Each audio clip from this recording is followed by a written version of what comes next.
आज हम बात करते हैं एक बहुत कॉमन प्रॉब्लम की।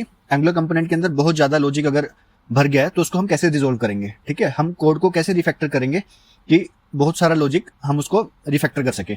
सो फर्स्ट प्रॉब्लम इज हमें आइडेंटिफाई करनी है प्रॉब्लम क्या है।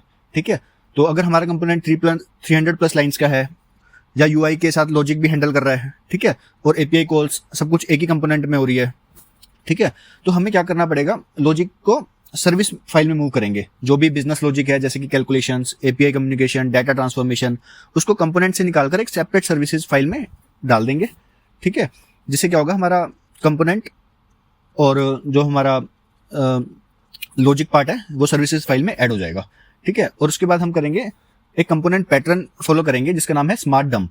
ठीक है, ये एक बेस्ट प्रैक्टिस है, स्मार्ट डंप कंपोनेंट आर्किटेक्चर इसको हम बोलते हैं। तो स्मार्ट कंपोनेंट क्या होता है, ये एपीआई कॉल करेगा और डाटा को फेच करेगा, और डंप कंपोनेंट क्या करता है, सिर्फ इनपुट लेके डिस्प्ले करेगा। तो बेसिकली जो डंप कंपोनेंट्स होते हैं वो रीयूजेबल होते हैं और स्मार्ट कंपोनेंट सिर्फ ऑर्केस्ट्रेटर का काम करते हैं। इस पैटर्न से हमारा जो भी कोड ज्यादा मॉड्यूलर हो जाता है और रीडेबल बन जाता है। ठीक है, और हमें क्या करना है नेक्स्ट मेथड में कि जो हमारा कंपोनेंट है ना उसको हम स्मॉलर कंपोनेंट्स में डिवाइड कर देंगे। ठीक है, मान लो अगर एक डैशबोर्ड कंपोनेंट के अंदर 4-5 सेक्शंस हैं तो हर सेक्शन को एक हम चाइल्ड कंपोनेंट बना देंगे। और जो भी हमारा रिएक्टिव फॉर्म्स है, ठीक है, तो हम क्या उसको सर्विस फाइल में यूज करेंगे, जैसे फॉर्म ग्रुप्स, फॉर्म कंट्रोल्स, ये हम ऐड ऑन कर देंगे सर्विस में।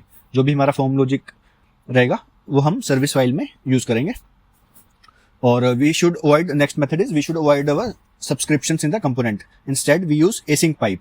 तो कंपोनेंट में हम बार बार सब्सक्राइब यूज करने की बजाय हम एसिंक पाइप यूज कर सकते हैं, क्योंकि अगर हम बार बार सब्सक्राइब यूज करेंगे ना, इससे क्या होता है, मेमोरी लीक हो जाता है। ठीक है, मेमोरी लीक की प्रॉब्लम आती है, तो बेस्ट है we should use async pipe instead of subscribe method. Okay, so हमने क्या क्या पॉइंट्स डिस्कस करे हैं। तो अगर हमारा एंगुलर कंपोनेंट बहुत ज्यादा कॉम्प्लेक्स हो गया है तो हम क्या करेंगे, बिजनेस लॉजिक को सर्विस में डालेंगे, स्मार्ट डंप कंपोनेंट अप्रोच को फॉलो करेंगे, स्मॉलर कंपोनेंट्स में हम अपने कंपोनेंट्स को ब्रेक डाउन कर देंगे। नेक्स्ट वन इज हम रिएक्टिव फॉर्म लॉजिक को मॉड्यूलर बनाएंगे, उनको सर्विस फाइल में ऐड कर देंगे, और last one is async pipe का यूज करेंगे बजाय कि सब्सक्राइब मेथड को बार बार यूज करने की जगह।